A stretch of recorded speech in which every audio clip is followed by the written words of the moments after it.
അപ്പുവിന് കുറച്ച് ദിവസമായിട്ട് ഒരു ഭക്ഷണം കഴിക്കുമ്പോൾ ബുദ്ധിമുട്ടും പ്രയാസങ്ങളൊക്കെ. ശരിക്കും ഭക്ഷണം കഴിക്കാൻ കഴിയുന്നില്ല. തൊണ്ടയിൽ എന്തോ കുടുങ്ങിയ പോലെ പുറത്തേക്ക് ഇങ്ങനെ ശക്തിയായിട്ട് കുറച്ച് ഇതാവുന്നുണ്ട്. സാധാ പോലെയല്ല.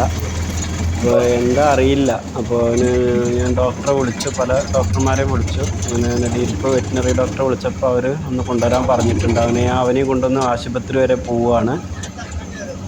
ഇങ്ങനെ ശബരിമലയിൽ നിന്ന് ഞങ്ങൾ റിട്ടേൺ നാട്ടിലേക്ക് പോകുന്നത് കാറിലായിരുന്നു. അപ്പോൾ അടച്ചിട്ട വാഹനത്തിലായപ്പോൾ അവന് വായിൽ നിന്ന് എന്തൊക്കെയോ ഒരു ബുദ്ധിമുട്ടൊക്കെ. അപ്പോൾ ഞങ്ങൾ ഓപ്പൺ എയറുള്ള ഒരു സാധാരണക്കാരൻ്റെ വാഹനമായ ഓട്ടോറിക്ഷയിലാണ് യാത്ര. കുറച്ചുകൂടെ കാറ്റും ഇതൊക്കെ കിട്ടുന്നു. അപ്പോൾ അവന് വലിയൊരു ബുദ്ധിമുട്ടുണ്ടാവില്ല.